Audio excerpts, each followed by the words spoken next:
یادگار لمحوں کا بیان بھی آسان نہیں ہے.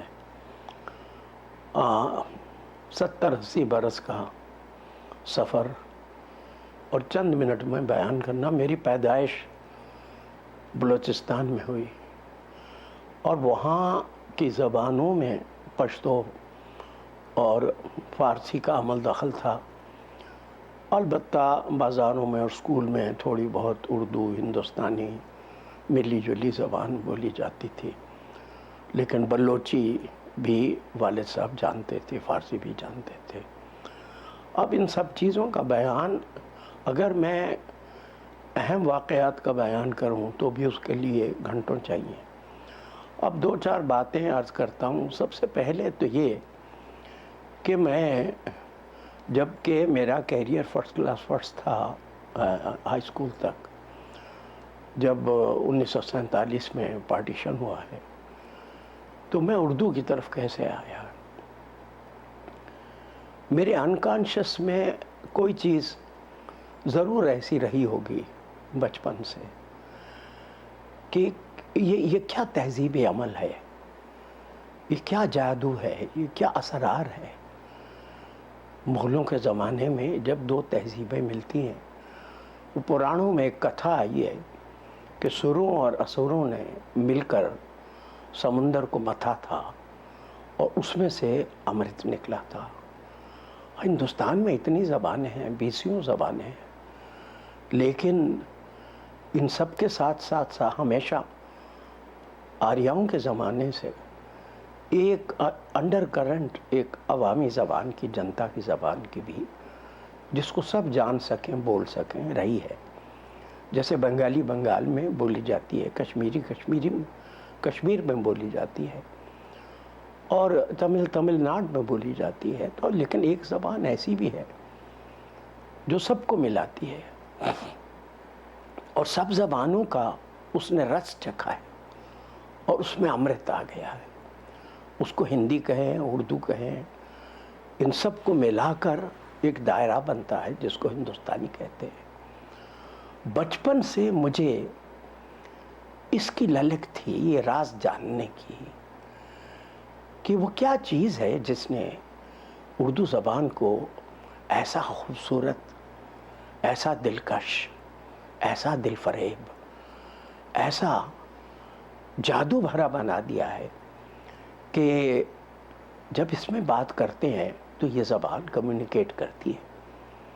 از دل خیزد و بر دل ریزد، کہ دل سے جو بات نکلتی ہے وہ دل پر اثر کرتی ہے.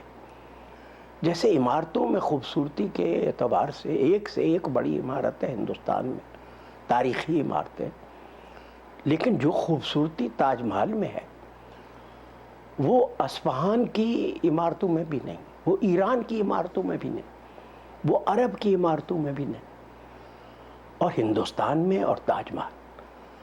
اور اردو ہندوؤں مسلمانوں کے آپس میں، دو بڑی تہذیبوں کا آپس میں جب ملاپ ہوتا ہے ایک خاموش تہذیبی عمل سے، تو ایک نئی زبان کا اکوا پھوٹتا ہے. اس کا راز کیا ہے؟ یہ زبان کیسے بنی؟ اور اس کے ادب میں، جس میں غالب پیدا ہوئے، میر پیدا ہوئے، کبیر کے بعد، تلسی کے بعد، جائسی کے بعد سب سے پہلے امیر خسرو تھے. اور ایسا جادو اس میں جو سنگیت بھرا ہوا ہے. کیا وجہ رہی ہوگی کہ میں نے دلی کالج جانے کا فیصلہ کیا اور اردو کو اپنی زبان بنا لیا. اس کے بعد سے کبھی میں نے پیچھے مڑ کے نہیں دیکھا.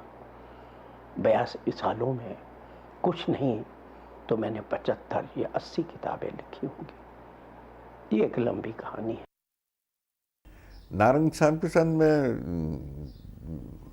ایک تو میں اس رشتے کو ڈیفائن کیسے کروں مجھے نہیں سمجھ میں آتا، لیکن مجھے اتنا معلوم ہے کہ میرے بھائیوں نے اردو ان سے پڑھی ہے جب وہ پروفیسر تھے سینٹ اسٹیفنس کالج میں، اور میں اسی لیے انہیں استاد کہتا ہوں.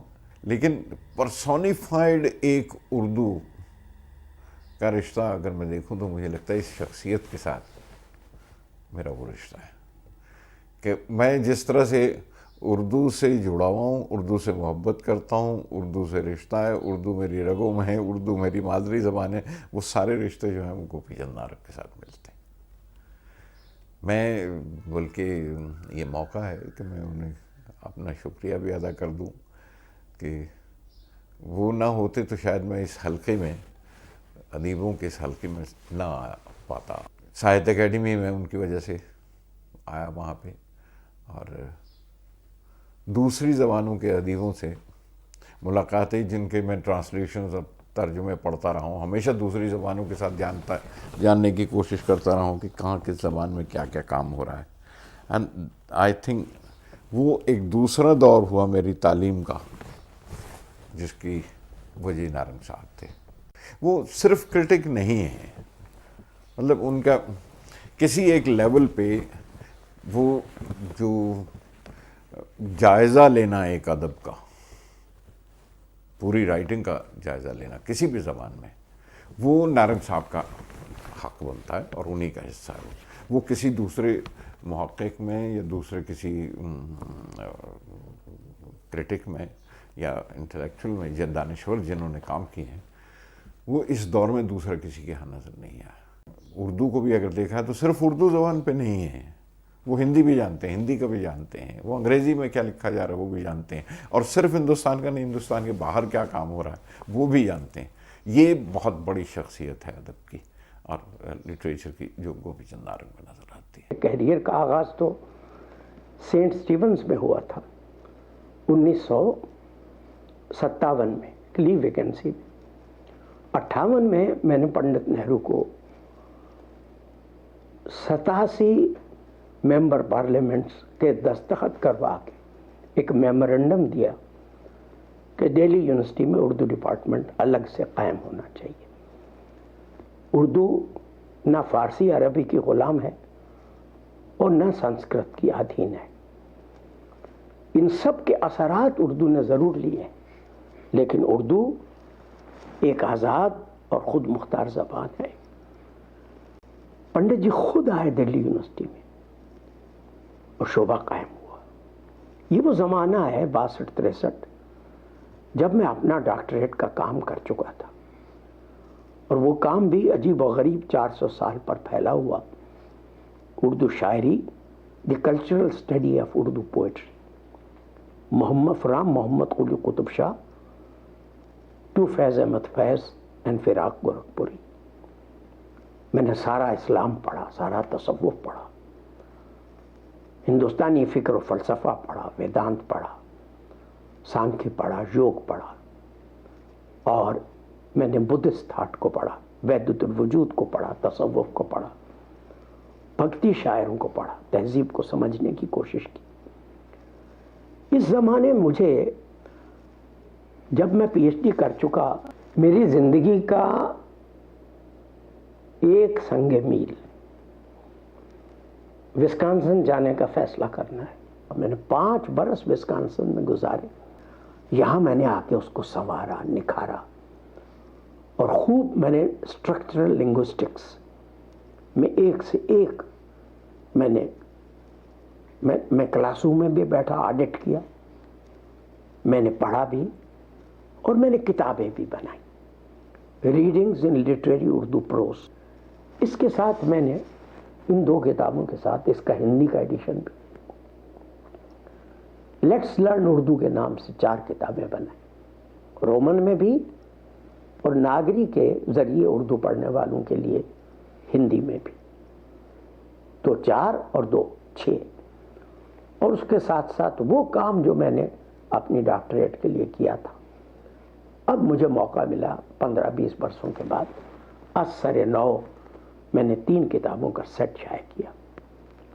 ایک کتاب مثنوی پر، اس کی روٹس پر، تہذیبی روٹس پر، دوسری غزل اور اس کی تہذیبی جڑوں پر، اور تیسری اردو نظم اور ہندوستانی تحریک آزادی سے اس کا رشتہ۔ یہ 3 الگ الگ والیوم ہیں۔ املا نامہ والا کام اس سے پہلے میں کر چکا تھا۔ اسٹینڈرڈائزیشن